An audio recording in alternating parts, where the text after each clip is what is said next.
Je prépare une grosse exposition. Ça fait depuis un an que je travaille là-dessus. Et, euh, et pour peut-être une première fois, je suis très très nerveux sur cette exposition-là. Cette exposition qui s'appelle Vultus.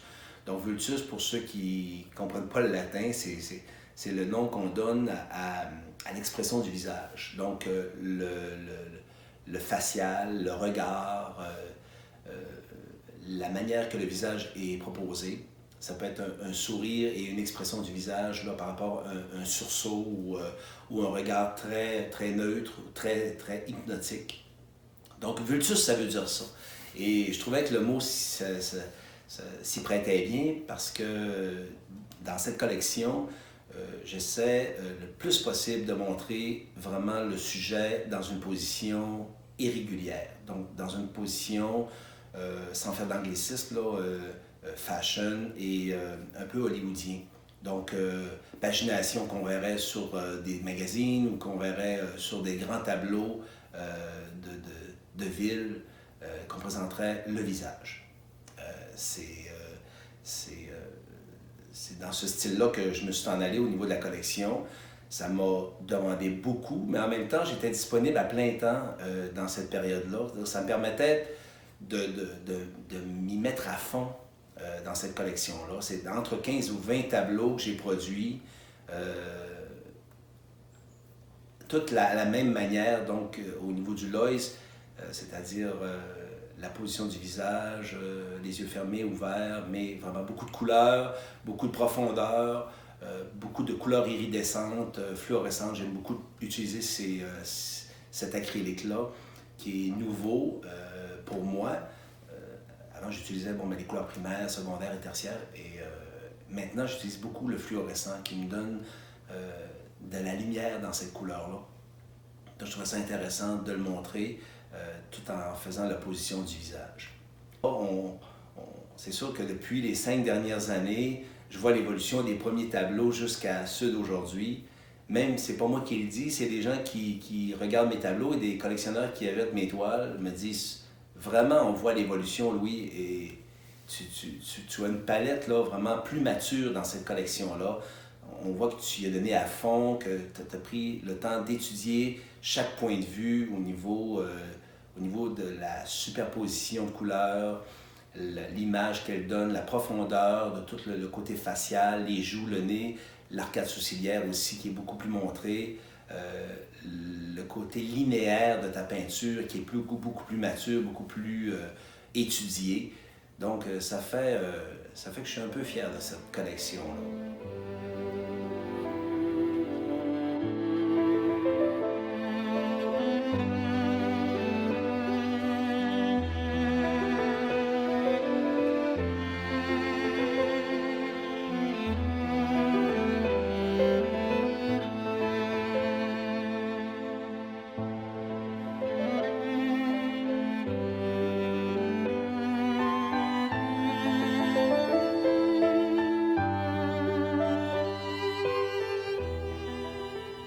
Aussi loin que je me rappelle, j'ai toujours dessiné. Je me rappelle étant jeune que je faisais des croquis et j'avais fait des photocopies à la mairie où ce que je restais dans un petit patelin au lac Saint-Jean. Puis je faisais plusieurs reproductions, puis je dessinais par-dessus.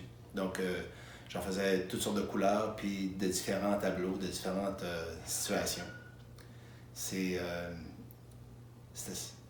c'était, c'était vraiment super. Ça me faisait passer les journées parce que c'était quand même assez monotone dans le patelin où je vivais. C'est pour ça que le fait que le dessin est arrivé quand j'étais très jeune, en fait, là, même dans un petit village où j'allais chez mon grand-père aussi. Et je me souviens dans les grandes situations de carton au niveau de l'usine où ce que mon grand-père travaillait, bien, il m'apportait des cartons et je dessinais tout le temps sur ces cartons-là.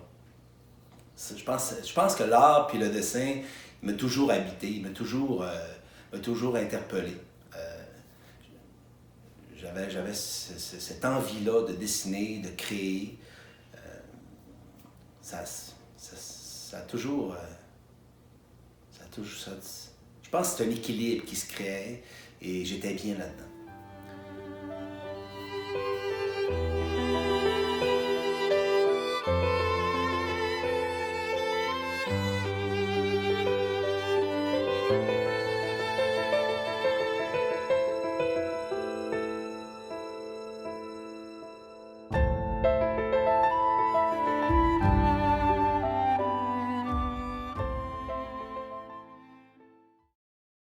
Quand j'ai commencé l'université, ça c'est en 91, je commençais à l'UQAC, puis j'étais vraiment indécis sur ce que j'allais faire comme étude par rapport à mon avenir.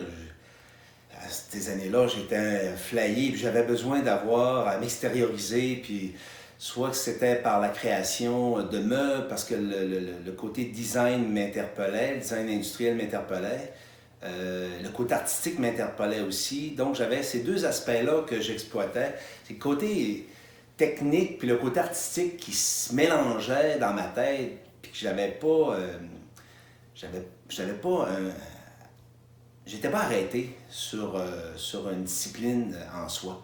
Donc, de m'avoir inscrit au groupe interdisciplinaire en art, option design, ça m'a permis d'exploiter plein d'affaires. Ça m'a permis d'exploiter la photographie, ça m'a permis d'exploiter la peinture, ça m'a permis d'exploiter la création de meubles, le dessin de mobilier, le dessin industriel aussi. Donc, j'ai touché un peu à tout. Et avec ce bagage-là, ben, j'ai laissé dormir ça dans un tiroir. Je suis retourné comme vie de couple, vie de famille, après ça, métro, boulot, dodo. Le côté artistique, là, a comme été arrêté complètement.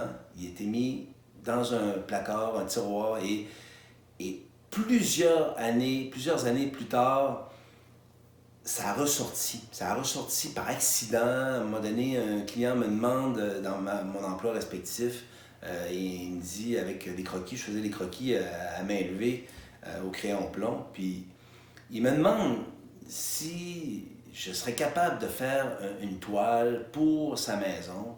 Et, et là, spontanément parlant, ben, j'ai dit oui, je serais capable. Et là, je me suis acheté un tableau vierge et là, j'ai commencé à peindre un visage. C'est un visage, je me souviens que c'était la moitié d'une reproduction, puis un peu de mon côté aussi artistique que j'ai mis sur le tableau.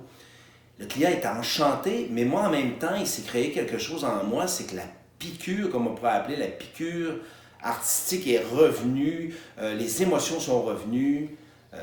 Je te dirais que vraiment, là, cette semaine-là, il y a eu une bagarre dans mon cerveau, là, qui dire, bon, tu as besoin de t'acheter des pinceaux, tu as besoin de t'acheter de la peinture, de créer. Puis je savais bon, que l'acrylique, j'avais adoré travailler avec l'acrylique parce que l'acrylique, c'est une peinture qui sèche vite. Donc, tu peux travailler un jet de couleur, puis après ça, de retravailler un autre jet de couleur par-dessus. Puis les deux couleurs sont authentiques l'une à côté de l'autre. Donc, j'ai recommencé à peindre il y a 5 ans avec aucune idée en tête. J'y allais spontanément, je fais moi-même mes faux cadres, puis je tends ma toile moi-même, puis je crée le tableau. Donc, depuis les 5 dernières années, j'ai décidé que j'allais exposer ces œuvres-là, même si les gens n'en auraient rien à foutre là, de mon art. J'y allais all-in. Puis l'important, c'est qu'il fallait absolument que je mette mes émotions sur une toile. Donc c'est de là que ça a parti. Et exposition après exposition, présentation de mes toiles aussi sur les réseaux sociaux. Les gens me likaient, me disant vraiment c'est wow ce que tu fais, on aime ton style. Donc j'ai vu tout de suite que la demande était là et en même temps me dit bon ben ce que tu fais Louis c'est bien, c'est quand même intéressant. Puis je doutais un petit peu de moi là, je me trouvais difficile à moi-même pour dire bon ben tu te donnes des barrières puis j'avais comme un peu peur de ce que les gens allaient allait avoir comme réaction. Mais la réponse a été positive sur toute la ligne. Donc, c'est depuis ce temps-là que je continue à peindre, puis je suis très content de ce phénomène-là. Mm.